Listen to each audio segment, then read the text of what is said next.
Ladies that are left, there we go. Thank you to the Trubicks for singing for us again. Well, as I'm sure many could testify, it's definitely not one of the easiest jobs in the world. And going first, being the first one, I would think could certainly be challenging, not to mention somewhat unsettling. And then look at what her husband had to say. You've got a Bible? Look at Genesis chapter 3, verse 20. Genesis chapter 3, verse 20. You can always count on your husband to say something. Don't know what he's going to say, but look at what this husband said. Genesis chapter 3, verse 20. It says, "Then Adam named his wife Eve, because she would be the mother of all people everywhere." So no added pressure there. You just have to be the mother to everyone. How many people would like that job? Be the mother to everyone. Tomorrow is Mother's Day, this day that's set aside to recognize and thank and honor mothers. And thinking of mothers brought to my mind the very first mother, Eve. And while it makes perfect sense, I think it's still kind of ironic that the very first mother, as we read, the mother of all people everywhere, the one who really started it all off, you think about it, she was the one mother who never had a mother herself. Created directly into adulthood by God, while she didn't have a mother to model and give her a role to follow, she did have the direct influence of God as a divine heavenly parent. But isn't it true that Eve experienced the full range of experiences that motherhood can bring? I mean, she had the joy of giving birth to and raising both sons and daughters. She had the satisfaction of seeing some of her children grow up to love and faithfully serve God. However, she also, on the other hand, had the sorrow of seeing a son reject God and his way of life. She experienced the anguish and the heartache of losing one of her sons, knowing that he had been senselessly murdered, and not only that, but murdered by another one of her own offspring. And Eve also, don't you think, doubtless lived with some regret as a parent, because she knew all too well what a gloriously beautiful and safe environment she might have been able to raise her children in, but because of her sin, her career as a mother was instead lived out in the sin-laced, dangerous, post-Eden world. Nevertheless, with Eve, the legacy of motherhood was begun, and it continues and has continued all through the centuries, right down and right up to today. And thus we arrive here on the brink of another Mother's Day. And once again, we have the special opportunity to highlight all those who continue on with what Eve started. And so today I would like us to spend a little bit of time doing that. You know, it's not really a newsflash that mothers have a very important role in life. Being a mother is one of those privileges that comes packed with a whole bunch of responsibility. A whole bunch of it. And I was impressed by the encouraging and yet solemn words which Ellen G. White wrote about mothers in her book, The Ministry of Healing. Listen to this. "There is a God above, and the light and glory from his throne rests upon the faithful mother as she tries to educate her children to resist the influence of evil. No other work can equal hers in importance." It's quite a statement. "She has not, like the artist, to paint a form of beauty upon canvas, nor like the sculptor to chisel it from marble. She has not, like the author, to embody it in thoughts, to embody a noble thought in words of power, nor like the musician to express a beautiful sentiment in melody. It is hers, with the help of God, to develop in a human soul the likeness of the divine. The mother who appreciates this will regard her opportunities as priceless." Priceless. That sure puts the intended role of a mother in perspective, doesn't it? And oh, the influence and the impact of mothers. and how eternally precious and valuable a committed Christian mother is. So at this time, I would like to invite all of the mothers who are present here today to come up here to the front, right up here to the front. We did this in first service, and I was shocked to see literally 75% of the congregation came to the front. Right now, we have 0 mothers here. All right.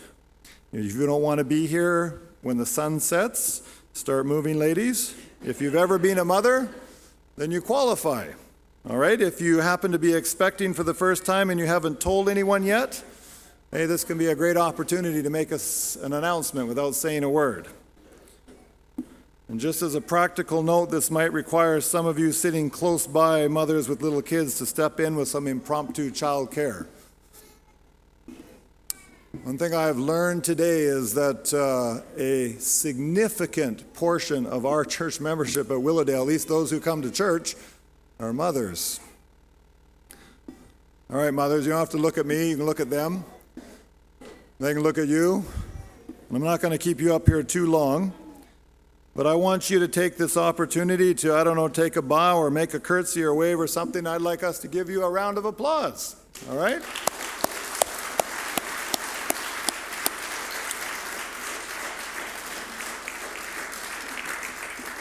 God bless you for being mothers. Some of you are applauding yourselves. That's good. You should.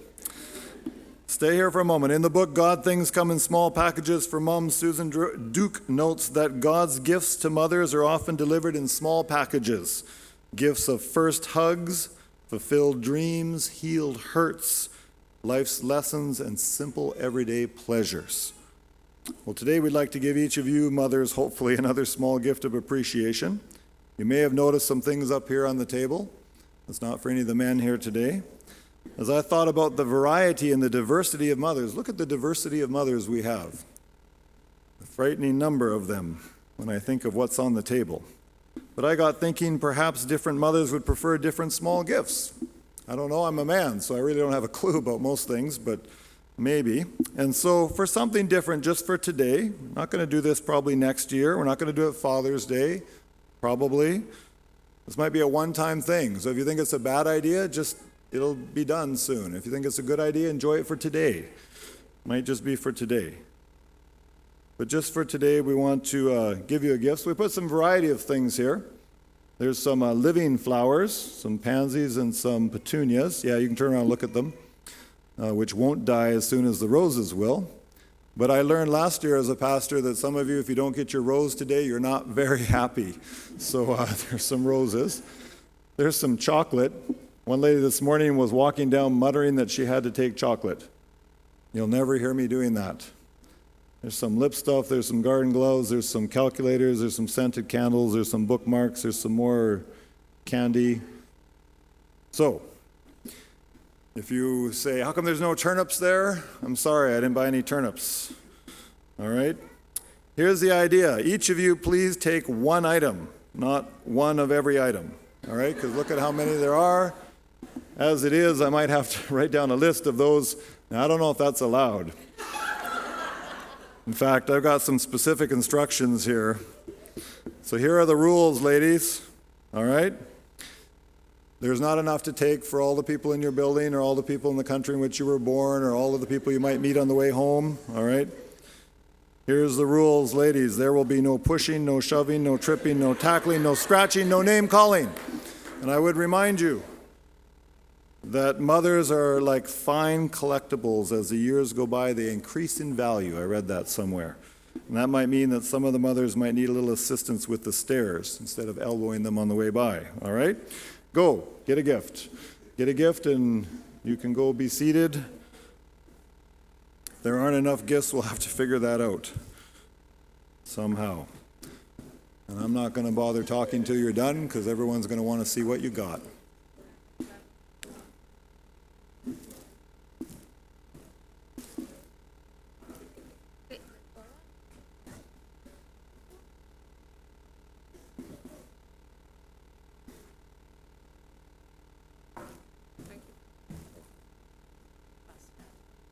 To the church.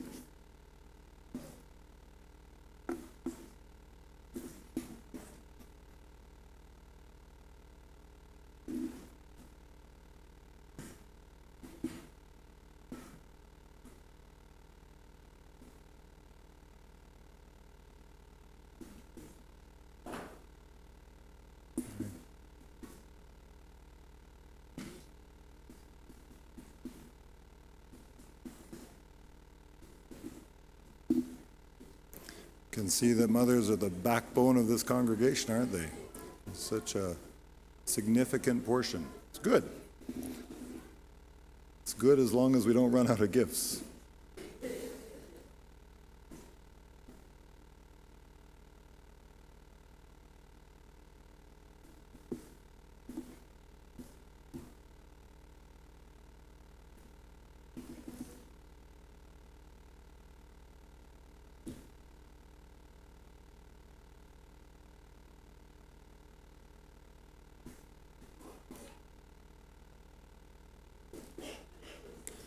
And we had a box of Willow Crisp chocolates here. I was thinking that should be like the official snack of Willowdale Church, Willow Crisp.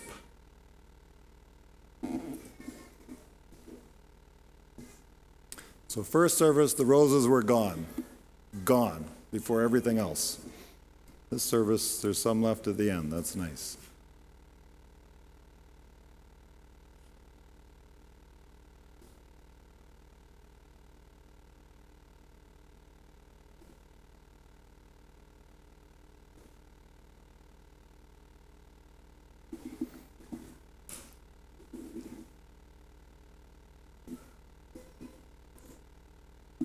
All right. Boy, am I relieved, because I was worried. You know how many discussions we had this week about how many mothers do we think will come to church at Willowdale? Some said maybe 150. Oh man, we were more than that, which is good. I'm glad. Now here's the thing. While this worship service today is centered on the theme of motherhood, I want you to understand that it's not just for mothers. I would like you to consider that this service, I believe, can be of relevance, can be significant for everyone who is here. Psalm 139:13 says, "You made all the delicate inner parts of my body and knit me together in my mother's womb." Each one of us here today, we are here because there was a woman who was willing to bear and birth us. And for that, we can be thankful both to God and to that lady. The truth is, though, that from Eve on, motherhood and this whole issue of mothers has always been a mixture of joyful blessings and yet also sadness and trials. Mother's Day, frankly, is not always a happy day filled with feelings of gratitude for everyone. For some, the truth is it's a day of sadness. For some, it's a day of loneliness. For some, bitterness. For some, it's a day of regret. And for some, it's a day of a whole bunch of mixed emotions. Some people enjoy the blessing of having or having had a loving and positively supportive mother. And I would say be deeply thankful if that is your situation as you honor such mothers. But some people have lost their mothers at birth. Some people have lost their mothers a little while they were still very young. Some have lost their mothers when they were older, but that sorrow of that loss is still very acute, very deep. Some mourn the loss of having mothers that for whatever reasons choose or chose not to be involved and engaged in their lives. And frankly, some people have been rejected by their mothers. And for those that might find themselves in that circumstance, may I encourage you with, I think, what are some beautiful words. Psalm 27, verse 10, where it says, "Even if my father and mother abandon me, the Lord will hold me close." It's a beautiful promise. Some people have or had mothers whose influence has been much more negative than positive in their lives. And really, you know what? That's nothing new. For example, it says in 2 Chronicles 22, verse 3 in the Bible, Ahaziah also followed the evil example of King Ahab's family, for his mother encouraged him in doing wrong. And some people have had the blessing of having God bring some other lady into their lives to be like a true mother, to nurture and guide and love them. And so Mother's Day can certainly provide this whole range of emotions, not just for others, but for mothers themselves. Some are enjoying the satisfaction and blessing of raising or having one or more children. Some are thankful for an adopted child or children to raise. But other mothers grapple with the concern they feel for a wayward son or daughter. There's always people that are in that situation. Some are haunted by regrets over what they feel they should have done differently. Some mourn the death, be it very early or later on, of one or more of their children. Mother's Day can bring out that pain. Some face the daily challenge of caring for a challenged child and experience the isolation and misunderstanding that sometimes entails when you're in a situation like that. And some have to live with the guilt and or the effects of choosing an abortion. So take courage some take courage in, while others feel loss and remorse about a child that was given up for adoption. And there are some who, especially at this time of year, struggle with the hurt and with the feelings of bitterness and resentment and loss over the fact that they are not able to be mothers. One aspect of this is the loss associated with a miscarriage.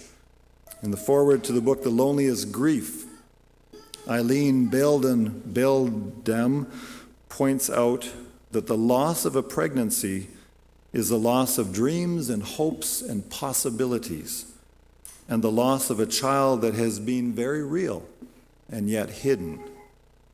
Particularly mothers with no children, who only have one or more miscarried children, may especially feel the sharpness of their uncertain status as a mother or as an almost mother at this time of year. And then there's that whole issue of infertility. Back in April 10, 2008, the cover story of an issue of the Adventist Review shares a story of a couple who was struggling with infertility, and they shared in that article what did and what did not help them, including what attitudes of fellow church members helped them and which attitudes hindered and hurt them. And I have read about plenty, and I have known personally plenty of people who have expressed that they dread and they hate Mother's Day church services. They hate that Sabbath they don't hate the Sabbath, but that's the Sabbath they dislike the most, is the Mother's Day service.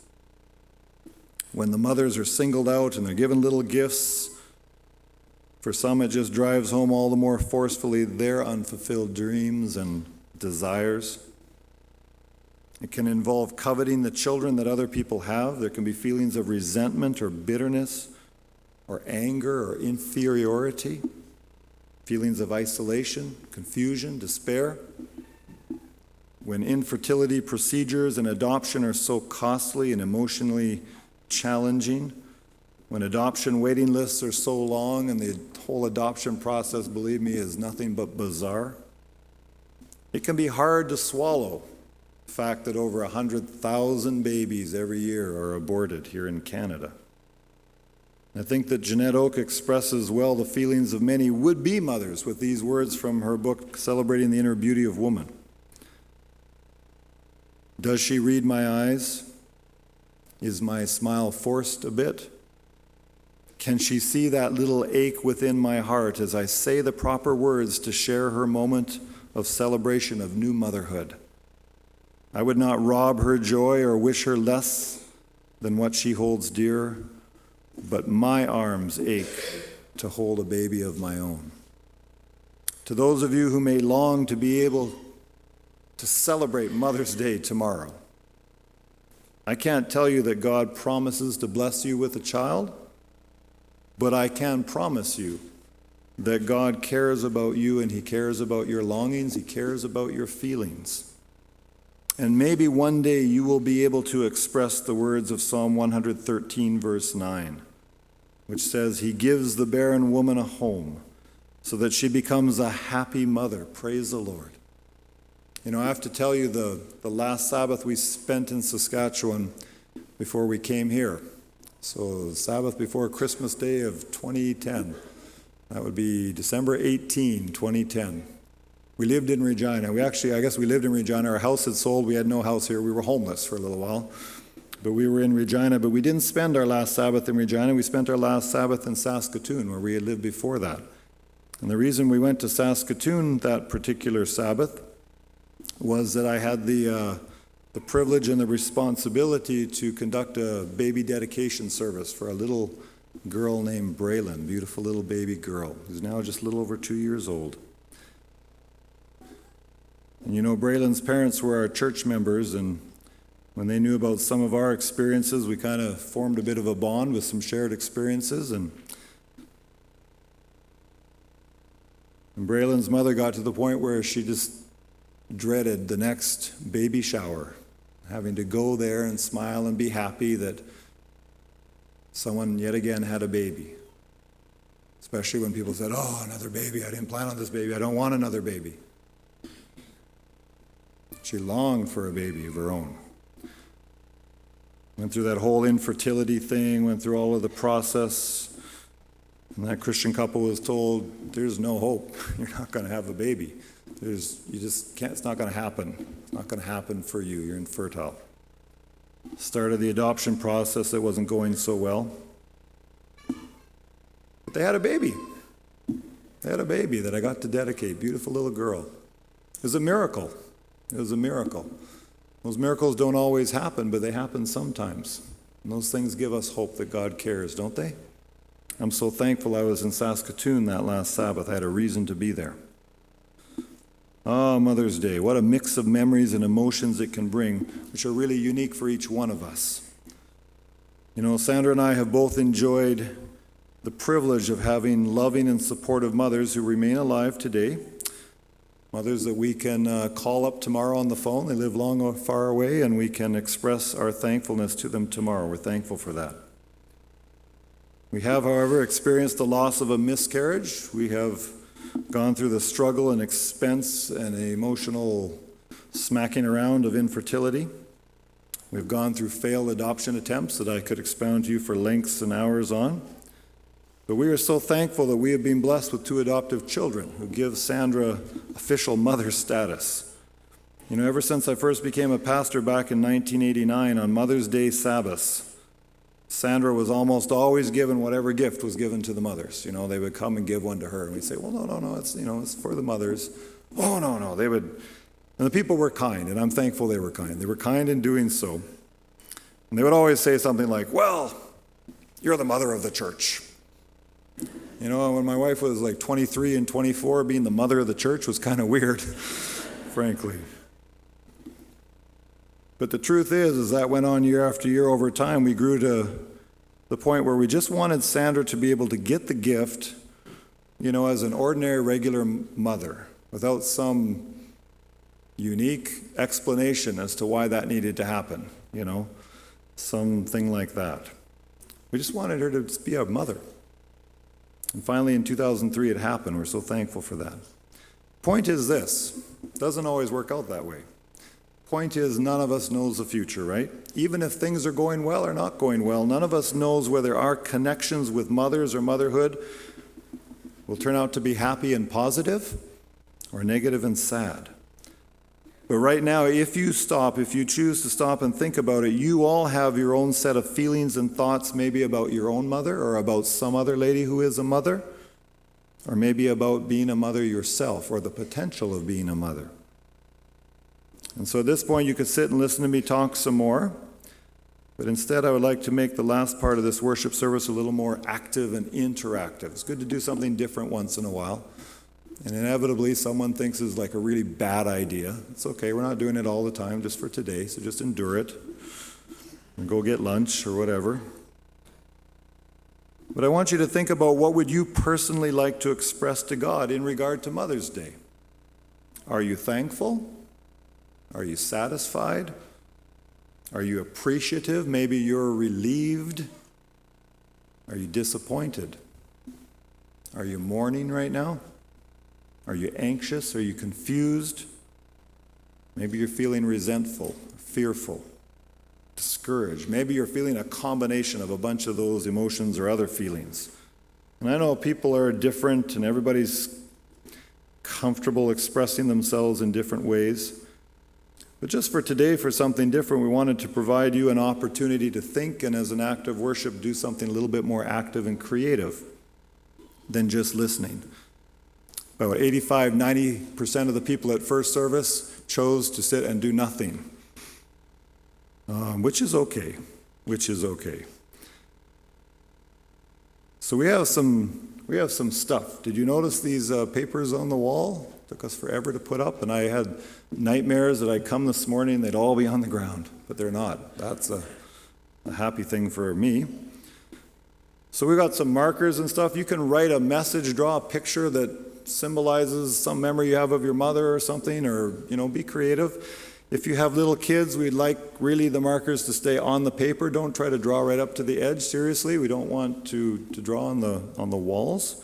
We've got some little tables where kids can work on some stuff. We've got some scissors. We've got some nice note paper. You can write a Bible verse, write a prayer, write a thought, write a request, write a observation.